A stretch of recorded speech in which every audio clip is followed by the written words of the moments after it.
Today, let's join DDT Media to explore the credit debt crisis among young people in South Korea. You may or may not know this, but South Koreans are currently among the biggest spenders on luxury goods in the world. Several studies have shown that they spend even more lavishly than consumers in China and the US, the two largest luxury markets globally. While the average yearly luxury spending per person in China is about 55 USD, and in the US is around 280 USD, South Koreans spend a staggering 325 USD per person per year on luxury goods. That alone shows how willing they are to splurge. At the same time, the debt ratio among young South Koreans has been rising faster than in any other age group. Specifically, people under 29 are now carrying a debt-to-asset ratio of 49.3%, more than double the national average of 21.8%.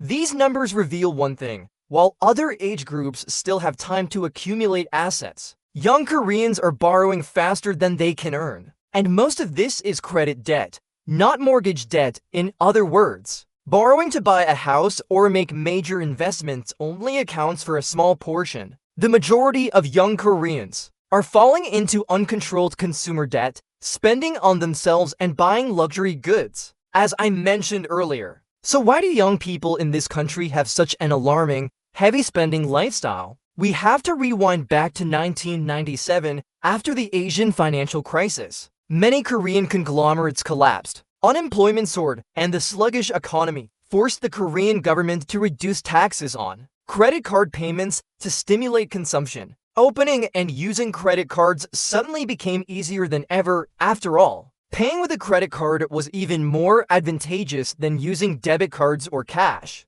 But that alone wasn't enough to make people overspend. The gloomy economy pushed society into a mindset that success at all costs was the only way out of poverty. Fortunately, thanks to restructuring efforts, an export boost, growth in technology industries, and help from various sources, South Korea recovered quickly. This was when chaebols, Korea's top corporate giants, made a comeback with a modern, polished, classy image. This unintentionally influenced ordinary citizens by signaling that this was the symbol of ability and effort. To feel socially upgraded, people needed visible proof: luxury clothing, the newest phones, expensive cars, or a Starbucks coffee every morning. In short, they wanted to feel like they belonged to the successful class. On top of that, the rise of social media and the global spread of Hallyu culture and K-pop idols pushed young consumer spending habits to an entirely new level. To own a designer bag similar to their idol,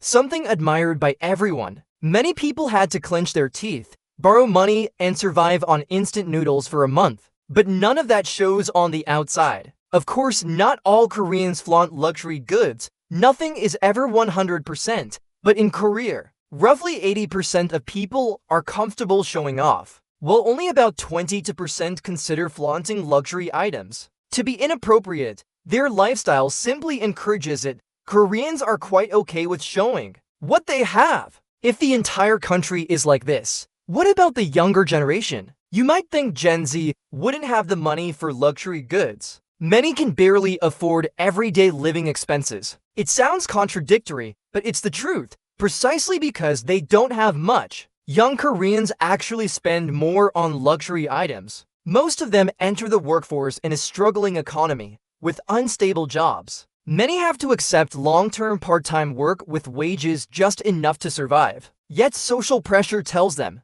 they must spend, so using credit to spend first, pay later becomes understandable. Meanwhile, housing prices have skyrocketed, pushing many young Koreans to abandon the dream of owning a home. This creates a YOLO mindset. Even if I save, I'll never afford a house or car, so I might as well spend on myself. Life is stressful enough, so treating themselves to a luxury item now and then helps relieve stress and keep up with their peers. And with credit becoming easier than ever, by now, pay later, zero-interest installment plans, it's very tempting when everyone around you has designer bag A or sneaker brand B. Resisting the temptation is nearly impossible. This results in a common image of young Koreans still eating out, still looking good, polished and stylish, dining at fancy restaurants, but with barely any money in their bank accounts. Meanwhile, they also carry other major financial burdens like security deposits,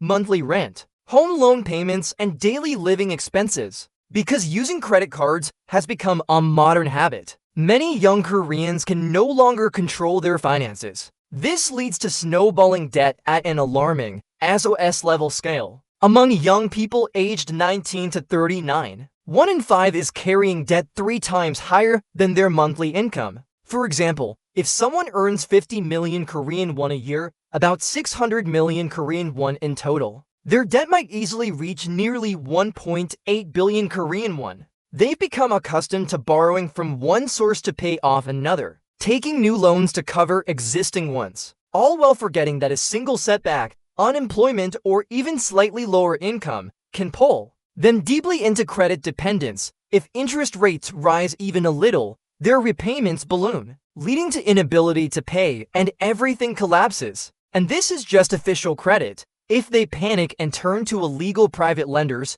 it's game over. That's why credit is called a trap when you don't know how to manage finances. The lifestyle of working just to pay off credit card debt is becoming more common among young Koreans. Saving money is becoming a luxury. This lack of financial stability affects many social issues: avoiding dating, delaying marriage, refusing to have children, feeling life is meaningless, and even falling into depression. It sounds like a personal issue, right? But on a national scale, South Korea's household debt is now equal to 90% of its GDP, meaning if the economy produces 100 units of value, the people own 90. This ratio is so high that the Bank of Korea has repeatedly warned that even a slight interest rate increase could trigger a domino effect of bad debt. And the youth are the biggest concern. Gen Y and Gen Z are borrowing faster than they can mature financially or earn money. Korean media calls this the time bomb debt of the younger generation, affecting consumer spending, the housing market, and long-term economic growth. Of course, the government hasn't been idle.